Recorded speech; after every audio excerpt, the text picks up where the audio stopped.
Fala pessoal, tudo bem? Aqui quem fala é o Carlos e o tema da nossa live de hoje é sobre o PIB, o importante indicador macroeconômico. O PIB, se a gente for colocar ele numa escala de importância que vai de baixo, moderado e alto, ele tem uma alta importância pro mercado. A gente vai conversar também sobre as reações do mercado quando esse indicador é anunciado, quando os dados do PIB são anunciados e o porquê que o mercado reage daquela forma.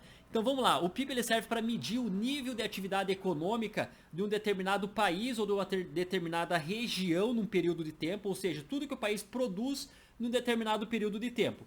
A partir desses dados do PIB, o mercado consegue entender se a economia daquele país está em crescimento, se a economia daquele país está desacelerando ou se a economia daquele país está em recessão econômica. Isso é extremamente importante para o dia a dia de quem opera dentro dos mercados financeiros. Então vamos entender um pouquinho o que é o PIB e como que o mercado reage a esses indicadores econômicos aqui. Então vamos lá, falando do produto interno bruto, o que é? Então como a gente tinha falado, já ele mede a atividade econômica de um país ou de uma região num determinado período de tempo e ele é a soma de todos os bens e serviços finais produzidos em um país, estado, cidade, geralmente em um ano. Ou seja, a soma de todos os bens e serviços finais produzidos. Vamos pegar um exemplo aqui que eu até peguei do IBGE para vocês terem uma ideia. Vou imaginar um país que ele produziu trigo num determinado ano e esse país produziu R$ 100 em trigo. Depois foram feitos mais farinha de trigo, em torno de R$ 200 de farinha de trigo, e o produto final disso aqui foi pão que chegou no consumidor, e o padeiro vendeu isso aqui, o equivalente a R$ 300 em pão. A partir daí a gente tem que entender qual que é o PIB desse país no final desse ano aqui, né? Se isso foi tudo que o país produziu. Então o PIB nesse caso vai ser os R$ 300, porque a farinha de trigo e o trigo já estão embutidos lá no produto final. Então é feito o produto final para não haver dupla contagem. Vamos pegar um exemplo na indústria automobilística, por exemplo, o carro vai ter o pneu, os bancos do carro e o carro que é o produto final. Então o pneu não entra na contagem nem o banco porque ambos estão lá no produto final. Isso ali essa é uma das maneiras aqui que é feito, como é feito o PIB. Tá? E o que compõe o produto interno bruto? Aqui na composição dele, a gente tem o consumo das famílias. Como o consumo das famílias? O consumo das famílias em modo geral, desde serviços ou produtos, por exemplo, corte de cabelo, até consumo em alimentos, bebidas, eletrodomésticos, casa, carro, entre o consumo das famílias em modo geral. Obviamente, quanto maior o consumo das famílias, mais aquecida está a economia. Tem os investimentos das empresas. Quando a gente fala em investimentos das empresas, é o investimento que as empresas fazem para aumentar a capacidade de produção. Por exemplo, uma empresa lá tem 3 caminhões e decide comprar mais 2 caminhões para aumentar a produção. Ou um restaurante decide aumentar o tamanho desse restaurante, contratar mais funcionários, ele vai fazer investimentos para aumentar a capacidade produtiva. Aqui também tem os gastos do governo, também compõem o PIB. Esses também os gastos são gastos para aumentar a capacidade produtiva, desde gastos em infraestrutura, em rodovias, ferrovias, aeroportos, ou gastos com funcionários públicos, por exemplo, melhorando a educação com salários de professores, com salários de militares, etc. Os gastos de governos direcionados a aumentar a capacidade produtiva do país. E aqui o X menos M é a balança comercial, onde X é a capacidade de exportar, o quanto o país vende para fora, e M é quanto o país importa. Então quando a gente tem uma balança comercial onde o país vende mais do que compra, a gente tem uma balança comercial com superávit, ou seja, a gente aumenta as reservas de moeda estrangeira. E aqui a gente também pode ter uma balança comercial deficitária, que é quando o país compra mais, ou seja, importa mais do que exporta. Então aqui são os componentes do PIB e a partir daí vamos pensar no momento de recessão econômica ou de encolhimento da economia, como pode ser feito, o que pode ser feito para aumentar o PIB. Vamos imaginar um PIB que está desacelerando, uma economia em recessão. Uma das maneiras para aumentar o produto interno bruto é estimular o consumo, aumentar o consumo das famílias. ou aumentar os investimentos das empresas para aumentar a capacidade produtiva delas, ou uma participação mais ativa do governo, investimento em educação, investimento em infraestrutura ali, para aumentar também a produção do país. E também aqui a gente tem a capacidade, aumentar aqui a balança comercial, deixar com um superávit ali, vender mais do que comprar para fora. Então tá aqui, ó. Quais são os mecanismos que podem ser utilizados para aumento do PIB? Aqui é aumentar o consumo das famílias. E uma maneira de aumentar o consumo das famílias pode ser com política monetária expansionista, que fala que é o quê? Diminuindo as taxas de juros. Os bancos centrais podem diminuir os juros, deixando o acesso ao crédito para as famílias, o crédito mais barato para as famílias. Assim as famílias podem financiar, por exemplo, uma casa, financiar um carro, comprar um eletrodoméstico, uma televisão e assim aumentando o consumo. Se aumentando o consumo, o que pode acontecer? Pode aumentar os investimentos também dentro das empresas. Mas para isso aqui, com juros baratos, ou seja, o crédito fica mais acessível, o dinheiro mais barato para o empresário. Além disso, precisa ter uma expectativa otimista para a economia para frente, porque nenhum empresário iria investir ao aumentar a sua capacidade de produção, aumentar a sua empresa, se ele não imaginasse que para frente a economia possa melhorar. Então ali, com juros baratos, o empresário, em vez de ele colocar o dinheiro lá em renda fixa ou dentro do mercado financeiro ali, onde paga menos porque o juro está muito barato, ele vai investir dentro da empresa dele para assim fazer mais dinheiro. Então aqui, aumentar os investimentos dentro das empresas, ou seja, as empresas estão investindo mais, podem gerar mais empregos, aumentando mais emprego, as pessoas vão ter mais dinheiro para consumir mais e aquecer mais a economia. Outra coisa é aumentar os gastos do governo, ou seja, um papel mais ativo do governo na economia, melhorando a educação, melhorando a saúde, melhorando estradas, ferrovias, melhorando aeroportos, ou seja, facilitar a produtividade dentro do país. E aqui tem uma balança comercial superavitária, ou seja, exportar mais do que importar. Isso tudo ajuda a aumentar ou deixar positivo o PIB de um determinado país. Aqui eu separei aqui as maiores economias do mundo em 2018, um PIB em trilhões de dólares. Então aqui a maior economia do mundo aqui em 2018 foi dos Estados Unidos, com o maior PIB do mundo, no caso, né? Com 20,5 trilhões de dólares. Em segundo vem a China com 13,6 trilhões de dólares. Em terceiro vem o Japão com 4,9 trilhões. Em quarto vem a Alemanha com 3,99 trilhões de dólares, seguido pelo Reino Unido com 3,64. Em sexto a França com 2,77 e o Brasil é 1,86 trilhões de dólares. Segundo o Banco Central, o PIB em reais foi em torno de 6,8 trilhões de reais no ano de 2018. Então aqui para vocês terem uma ideia, quando é anunciado lá o PIB, por exemplo, o PIB cresceu, vamos colocar aqui por exemplo dos Estados Unidos, o PIB dos Estados Unidos cresceu 2%, quer dizer que cresceu 2% esse ano em cima disso aqui, dos 20 trilhões. Ou o PIB encolheu 0,1%, como foi da Alemanha aqui, 0,1% em cima dos 3,99 trilhões de dólares. Tá? Então vamos fazer análise aqui, eu quero fazer uma análise do PIB da Alemanha, como que o mercado se comportou perante esse indicador aqui. Então para a gente fazer a análise do PIB da Alemanha, vamos entender um pouquinho o país lá. Então a Alemanha tem uma população ali em 2018 de aproximadamente 83 milhões de habitantes, a moeda do país é o euro e ela participa do bloco econômico da União Europeia, com observação aqui que a Alemanha é a economia mais rica da Europa. Tá? A indústria alemã ela é altamente desenvolvida em função da tecnologia que é empregada e da eficiência da produtividade. Então é o país mais rico da Europa. O PIB da Alemanha é 3,99 trilhões de dólares, que foi em 2018. E que compõe o PIB aqui? 69,4% do PIB da Alemanha é composto por serviços, onde 30% ali vem da indústria e 0,6% do PIB da Alemanha vem da agricultura.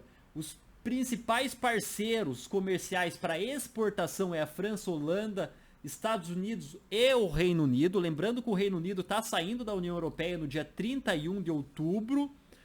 Então ó, a Alemanha pode perder um importante parceiro comercial ali, ou vai ter que renegociar vai ter que fazer uma renegociação. Como vai ficar essa parceria comercial? Então, como que o Brexit afeta diretamente a Alemanha? A Alemanha vem sofrendo com isso nos últimos tempos, é importante você saber disso. Os principais parceiros para importação é a Holanda, a China, França e a Itália. Tá? Então aqui vamos pegar um cenário do passado lá para a gente entender como que o mercado reagiu quando foi anunciado o PIB. Por exemplo, aqui a gente tem um cenário 2018, 2008 que eu separei, que foi recessão econômica, que a Alemanha foi um país que sofreu bastante com a crise de 2008, a crise subprime nos Estados Unidos, que se estendeu para o resto do mundo. Então aqui o calendário econômico que eu separei aqui lá em 2008, como está aqui, ó, 2008, a gente teve aqui às 3 horas da manhã, no dia 14 de agosto, que era uma quinta-feira, o PIB da Alemanha foi anunciado, o PIB trimestral aqui. Tinha o prévio aqui, lembra que prévio é aquilo que o último dado econômico lançado, que tinha sido 1,5%, projeção que é aquilo que o mercado espera e o que foi anunciado às 3 horas da manhã do dia 14 de agosto na quinta-feira. Então o último dado lançado tinha sido 1,5%, um crescimento do PIB, e aqui teve um encolhimento nesse dia, foi anunciado um encolhimento do PIB de 0,5% lá na Alemanha. Então olha o que aconteceu aqui, como que vinha o PIB da Alemanha então, no primeiro semestre aqui de 2008, aqui a gente tem o primeiro semestre de 2008, segundo semestre de 2008, no primeiro semestre de 2008 o PIB da Alemanha aqui estava com um crescimento de 0,5%, depois aqui ó, lá no segundo semestre ainda a 1,5%, e lá no segundo semestre de 2008, quando começou a aparecer os primeiros sinais da crise financeira de 2008, o PIB da Alemanha mostrou um encolhimento aqui de 0,50%. E depois disso, ó, até o final, chegou a ficar aqui menos 2%, depois menos 3,5% do PIB da Alemanha, que mostrando que a economia da Alemanha não só tinha desacelerado, como entrou em recessão. Abaixo de zero mostra recessão econômica. É importante isso aqui. E aqui, ó, o mesmo gráfico, só que lá do Investing, a gente tem aqui no período de 2008 até 2009, o PIB da Alemanha que vinha alto, aqui começou a cair, crise financeira de 2008, e como que o mercado reagiu? Lembrando que a moeda da Alemanha é o euro, como que foi a reação do mercado no dia 14 de agosto de 2008, quando foi anunciado o PIB, que o PIB estava em recessão, a economia em recessão. O que a gente teve aqui, ó? Foi exatamente aqui, 14 de agosto, logo após ser anunciado lá, olha como caiu o euro-dólar. Teve uma queda significativa aqui, porque o euro se desvalorizando perante o dólar. Vamos imaginar o seguinte, se a economia entrou em recessão, o PIB começou a encolher, uma das maneiras que os bancos centrais têm de fazer que haja um estímulo na economia para aumentar a capacidade de produção daquele país é diminuir as taxas de juros. Se diminui as taxas de juros, o que eles estão fazendo? Injetando mais dinheiro na economia, nesse caso o euro. Se o mercado entendendo isso ali, que pode haver uma desvalorização do euro perante as outras moedas ali, o euro tende a se desvalorizar, e nesse caso aqui ele sai mais ou menos aqui de 1,49 para 1,47 aqui nesse dia. É um impacto bem negativo para a moeda, esse PIB, esse início de recessão. E olha, nesse mesmo período aqui, vou mostrar para vocês aqui a variação do desemprego da Alemanha, tá? Que é um importante indicador também, que significa, se aumentar o desemprego, ele significa uma diminuição no poder de compra da população, que pode afetar negativamente ainda a cotação do euro. Então, além do PIB crescendo, aumentando o desemprego, o euro tende a cair bastante. Vamos ver o que aconteceu no mesmo período de tempo, ó, primeiro semestre de 2008 e segundo semestre de 2008. Olha o segundo semestre de 2008, como vai aumentando o número de desemprego na Alemanha, chegando aqui a 59 mil postos de desemprego aqui, no mesmo período onde demonstrou uma redução do produto interno bruto. E como E qual que é a importância da gente saber isso? Como que o mercado reagiu? Então aqui eu separei um gráfico para vocês verem do euro-dólar nesse período de tempo aqui. O gráfico mostra no dia 14 de agosto, foi quando foi anunciado pela primeira vez que a economia da Alemanha poderia ter entrado em recessão econômica, com o PIB em menos 0,5%. Nesse dia aqui, o euro era negociado por volta de 1,49 com relação ao dólar, ou seja, para você comprar 1 euro era necessário 1 dólar e 49 centavos. Então começou a aumentar o desemprego, começou a diminuir o PIB. Olha o que começou a acontecer com o euro nesse período de tempo lá. Sai de 1 para 49 e no dia 23 de outubro, meses depois ali, o euro é negociado a 1,26. Houve uma queda significativamente no valor do euro. Aqui o mercado entendendo que a economia da Alemanha estava em recessão e era preciso algumas medidas para a recuperação. Então, no cenário atual, para a gente entender agora o cenário atual, o que a gente vive no mundo? Aqui, primeiro, a gente está no meio de uma guerra comercial entre Estados Unidos e China, é uma disputa comercial, já virou uma guerra, na verdade, onde os Estados Unidos aumenta a taxa sobre produtos chineses, a China retalia, vai lá e aumenta a taxa sobre produtos americanos também. A China também deu início, no começo desse mês, a uma guerra cambial, onde no dia 1º de agosto ela desvalorizou a moeda dela em 11 anos, no menor patamar em 11 anos, ou seja, isso em resposta a um aumento da tarifa do Trump sobre o produto chinês. A China vai lá e diminui, desvaloriza a moeda dela para tornar os produtos da China, mesmo com as taxas impostas pelos Estados Unidos, ainda atrativo para eles venderem mais. Aqui a gente também tem a inversão da curva de juros nos Estados Unidos, que a inversão da curva de juros dos Estados Unidos foi um sinal para a crise de 2008, né? Logo meses antes, em torno de um ano antes de estourar a crise de 2008, houve a inversão de curva de juros nos Estados Unidos, onde os juros de curto prazo se transformaram estavam pagando mais que os juros de longo prazo. Então a gente fez uma live exclusiva disso aí, quem quiser me solicita lá. A gente tem também os bancos centrais com políticas monetárias expansionistas. A gente viu aqui recentemente a Nova Zelândia diminuindo as taxas de juro. A gente viu o Brasil também está diminuindo as taxas de juro, assim como os Estados Unidos diminuindo as taxas de juro. E o presidente Donald Trump pressionando o Banco Central dos Estados Unidos a diminuir ainda mais para desvalorizar os juros lá. Os juros e desvalorizar a moeda para tornar os produtos americanos mais competitivos com relação ao resto do mundo. E a gente tem também aqui o Brexit, que é a saída do Reino Unido da União Europeia, que está marcado para o dia 31 de outubro, onde nesse momento não se sabe ainda se o Reino Unido vai sair da União Europeia com um acordo comercial ou sem acordo mesmo. Isso tem impactos significativos para a economia e para o mercado. O mercado não gosta dessa indecisão. Lembrando que o Reino Unido é um dos principais parceiros comerciais da Alemanha. A Alemanha vende bastante para o Reino Unido. Como que vai ficar essa relação comercial com a saída do Reino Unido da União Europeia? Será que vai ficar desgastada? Como que vai ficar isso? Lembrando que todo esse período de incerteza deixa o mercado em dúvida e deixa o mercado pessimista. Eu costumo falar que o mercado, ele está otimista com o cenário, ou ele está pessimista com o cenário, ou está indeciso. Então cabe aqui a nossa análise. Aqui no calendário econômico, no dia 14 de agosto desse ano, o que aconteceu? A Alemanha anunciou uma prévia do PIB trimestral lá. E a prévia saiu aqui, ó. O último que o mercado tinha saído, ele via um crescimento esse ano de 0,4% no PIB da Alemanha.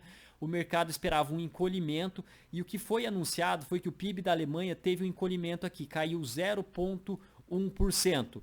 E aqui já fala, ó, que o PIB é a medida mais ampla da atividade econômica, é o indicador-chave para a saúde da economia. Valores superiores ao esperado devem ser considerados como positivos, altos para o euro, enquanto valores inferiores ao esperado devem ser considerados negativos, baixos para o euro. Então, aqui saiu um valor negativo do PIB.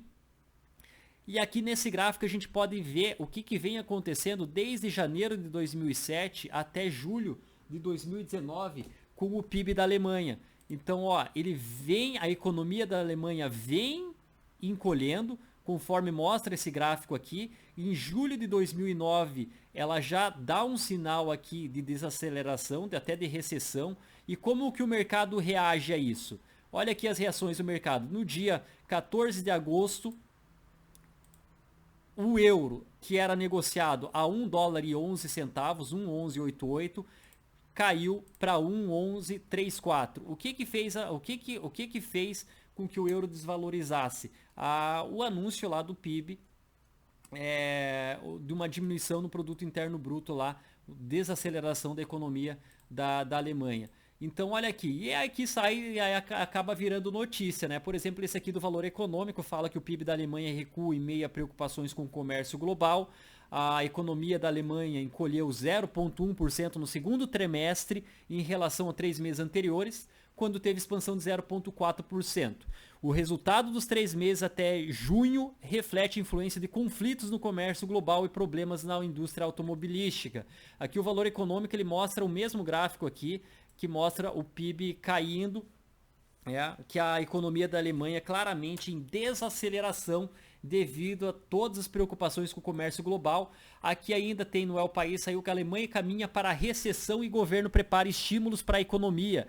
Que tipo de estímulos que o governo pode fazer para aumentar o PIB, para a economia? É aquilo que a gente tinha comentado lá, aumentar, estimular o consumo de famílias, estimular os investimentos de empresas, diminuir a taxa de juros, que já é 0% lá. O Banco Central Europeu já falou que pode reduzir a taxa de juros para patamares negativos, lá é 0, vai ficar parecido com o Japão, que o juro é negativo no Japão, como uma maneira de estimular o consumo das famílias ali. E aqui tem uma previsão para a Alemanha, do PIB da Alemanha, que ele é feito aqui, ó, ele vem caindo, tá? Vem em desaceleração. E aqui, ó, nesse gráfico mostra a expectativa que o mercado tem até janeiro de 2020, é que o PIB fique andando aqui dentro dessa faixa, que é uma média, que o PIB fique dentro dessa faixa azul aqui. Obviamente que o PIB abaixo de 0 já indica nem desaceleração, indica a recessão econômica. Em recessão econômica, a moeda ali do euro, no caso, tende a desvalorizar. Isso é extremamente importante para você saber utilizar dentro das tuas análises. Então, como conclusão, o que a gente tem? Que o produto interno bruto é a medida mais ampla da atividade econômica, né? Um indicador-chave para a saúde da economia. A variação percentual ali no trimestre mostra a taxa de crescimento da economia como um todo. Então, o que você precisa entender? Quando o PIB está mostrando crescimento, quer dizer que a economia está claramente em crescimento, provavelmente está aumentando o emprego, provavelmente aumentando o consumo, está tudo indo muito legal. A partir do momento que há uma desaceleração da economia, os governos começam a ficar preocupados, os bancos centrais também, e eles podem começar a adotar algumas políticas,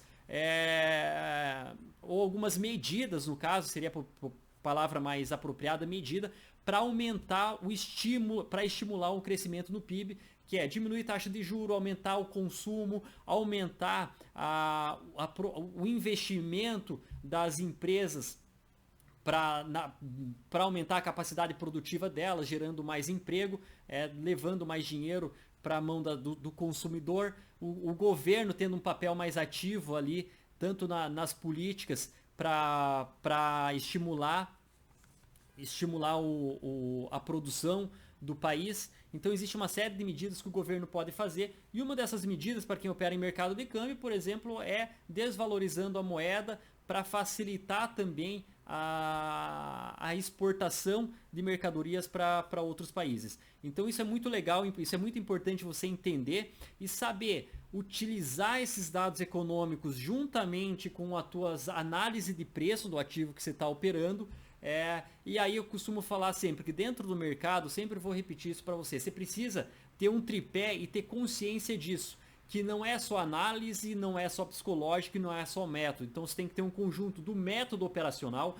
Dentro desse método operacional, você saber utilizar análise de preço, junto com a análise de fundamento, né? Que na verdade o que move o preço são eventos políticos, eventos econômicos, tá? E pessoas negociando lá. Então tem ajuste esse teu método operacional dentro do teu perfil de operador.